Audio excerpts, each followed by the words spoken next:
ओम गुरुर्ब्रह्मा गुरुर्विष्णु गुरुर्देवो महेश्वरः गुरुर्साक्षात् परम ब्रह्म तस्मै श्री गुरुवे नमः। कहते हैं केदारनाथ की यात्रा जिन वैष्णवों ने की है उनको खबर है केदारनाथ के मार्ग में गुप्त काशी आती है और गुप्त काशी से एक मार्ग उसी मठ की तरफ जाता है। ठंड के दिनों में भगवान केदारनाथ के स्वरूप को उसी मठ में रखा जाता है। मंदिर में बहुत बर्फ पड़ती है, वहाँ कोई रह नहीं सकता। भगवान बद्री नारायण के स्वरूप को जोशी मठ में रखते हैं। बानासुर की कन्या उषा देवी का राजमहल वहाँ था, इसलिए उसको उसी मठ कहते हैं। कोई जोशी मठ कहता है, कोई उसी मठ कहता है, जो कहो,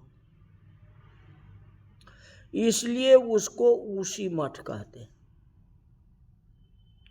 उसी मठ के पास 3-4 पहाड़ मिले हुए हैं।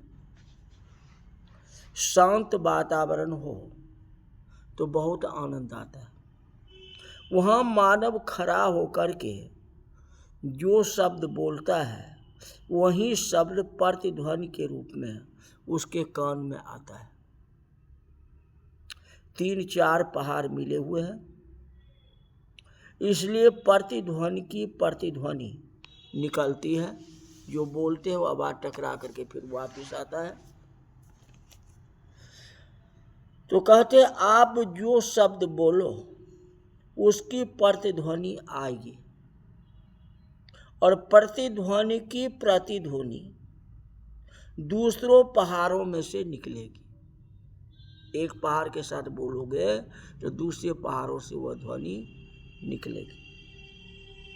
वहाँ खड़ा होकर के कोई बोले गंगे हर हर तो प्रतिध्वनि आएगी। गंगे हर गंगे हर गंगे हर 3 बार आएगी, कंपायमान होता है। प्रतिध्वनि में प्रतिध्वनि से दूसरे पहाड़ से निकलेगी।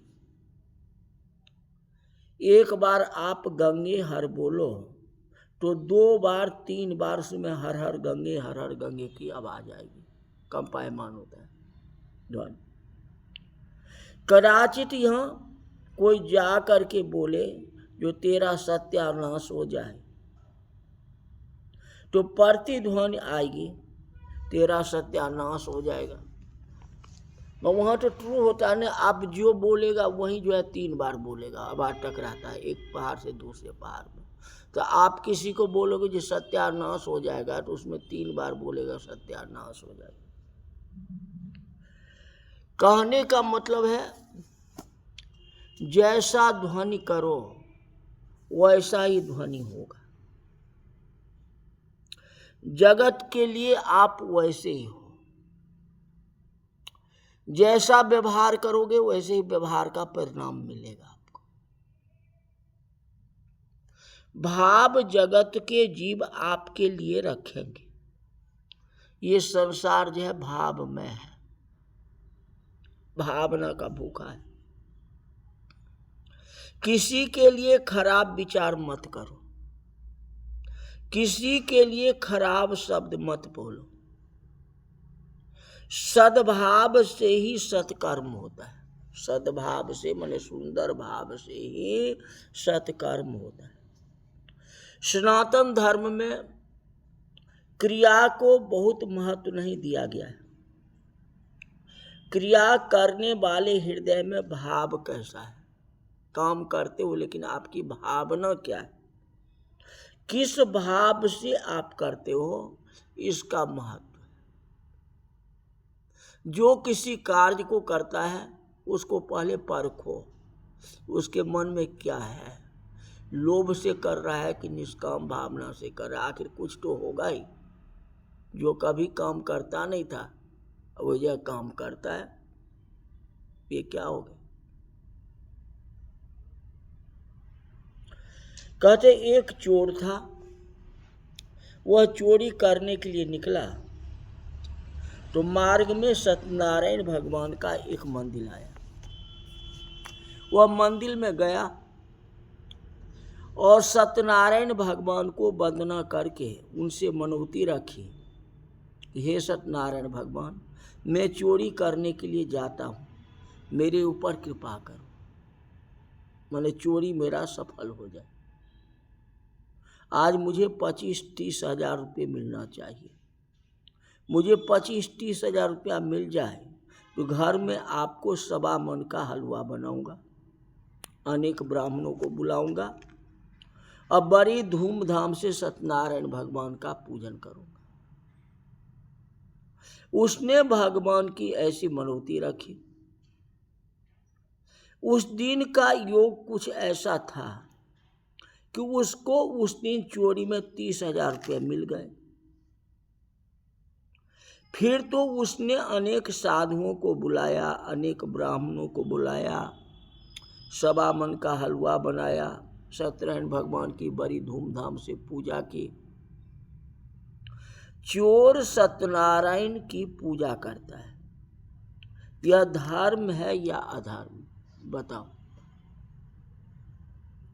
सत्यनारायण की पूजा तो धर्म है, लेकिन पूजा कौन करता है?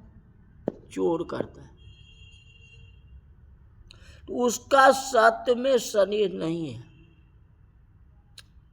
मन में स्नेह नहीं है। चोर इस प्रकार पूजा करे तो भगवान प्रसन्न हो होते हैं। भगवान को हलवा खाने को नहीं मिलता है। चोर यदि भगवान को भोग लगाए तो क्या भगवान स्वीकार करते हैं? देव पूजा का अधिकार उसी का है जो देव के जैसा हो। देवो भूत्वा यजेद देवम, जो देव के जैसा हो उसी के हाथ की पूजा देवलोक लेते हैं।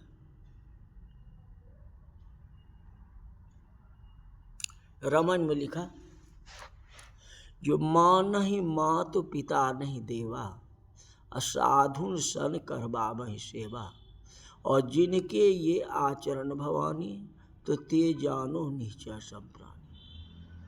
शंकर भगवान कहते, हे पार्वती, जो माता पिता की सेवा नहीं करता और हमारी पूजा करता है तो हम कैसे स्वीकार कर लेंगे? क्योंकि वह तो निश्चर है, उसका स्वभाव निश्चर के समान है।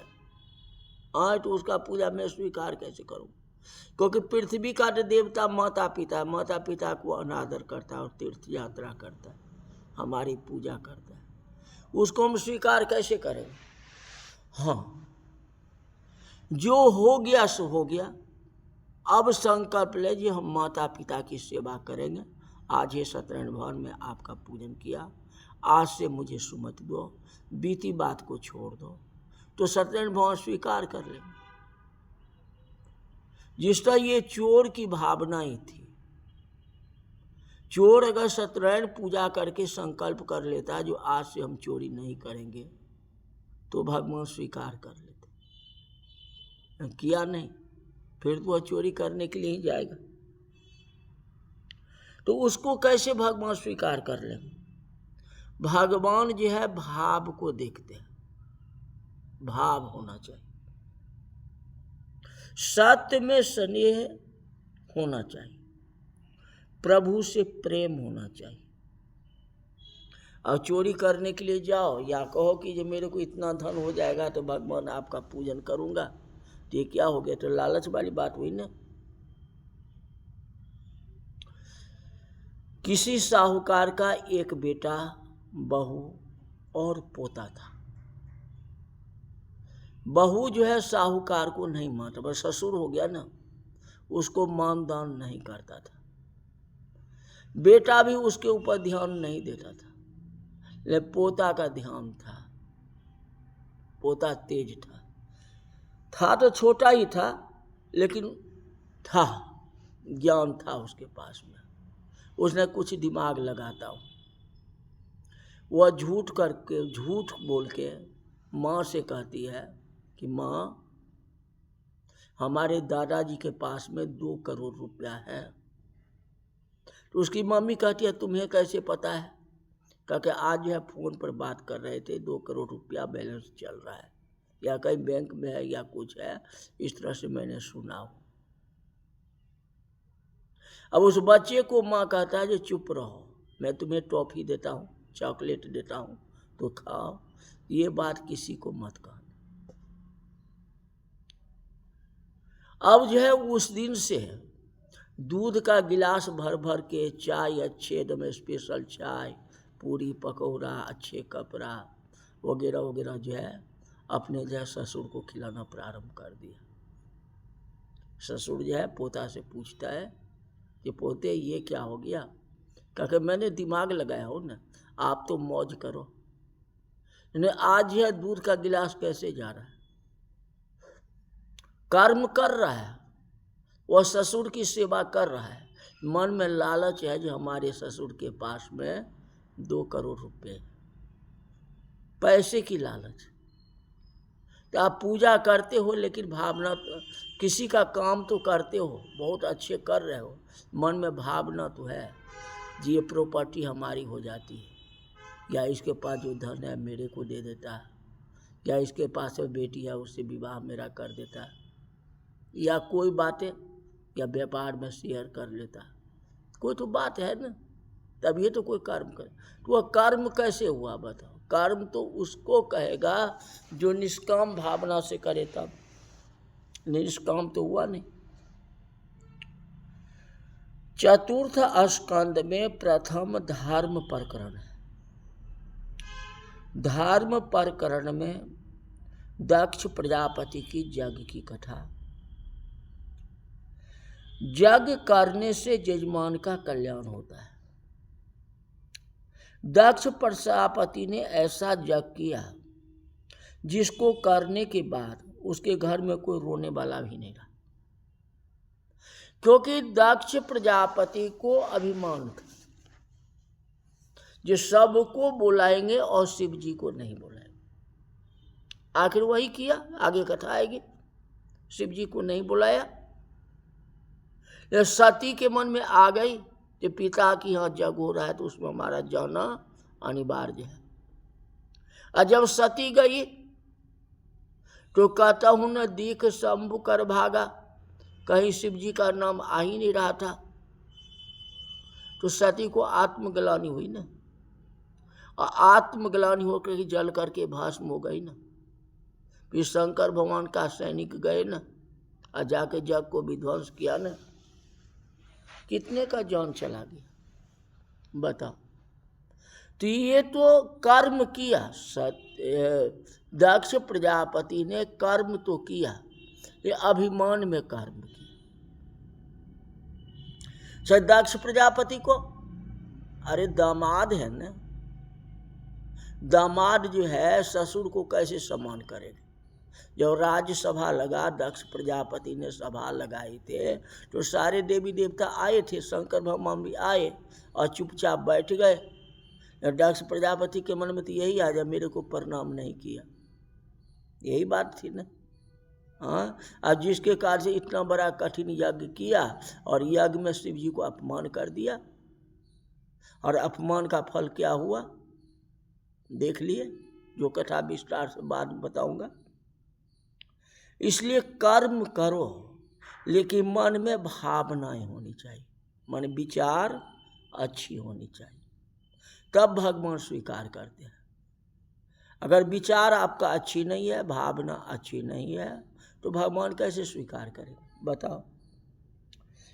क्रिया दक्षो दक्ष क्रतुपतिरधीशस्तनुभूता मृषिन्मार्त्युज्जयं शरणद सदस्याः सुरगणः क्रतुभेष अस्त्वतः क्रतुफल विधान वैसनीनो ध्रुवं कर्तु श्रद्धा विधुरमभिचारायहि मखा। दक्ष प्रजापति ने भगवान शंकर में कुभाव रखा। यज्ञ तो किया लेकिन कुभाव रखा। किसी भी जीवों में, किसी जड़ वस्तुओं में जो कुभाव रहता है उसका कल्याण नहीं होता है। भगवान शंकर में जो कुभाव रखता है उसको कल्याण कैसे होगा? शिव तत्व को दक्ष जाना नहीं, शिव जी के लिए खराब शब्द बोलता है और दक्ष शिव जी का निंदा करता है, तो निंदा का फल तो मिलेगा ही। माने एक तो भावना नहीं रखता है, दूसरा निमंत्रित नहीं करता है, माने आमंत्रण नहीं किया, और दूसरा जो है आए तो भावना नहीं रखा। सती आई तो सती को, सती बेटी थी ना, बातचीत भी तो करती, बातचीत भी नहीं करती। और भांजी मिली तो वो भी हंसते हुए, भागनी मिली बहुत मुस्काता हंसते हुए।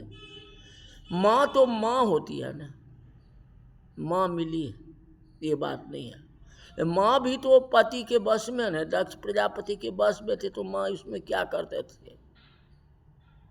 कुछ बोल नहीं सकते। माँ मिली है, भागनी मिली है, लेकिन मजाक की।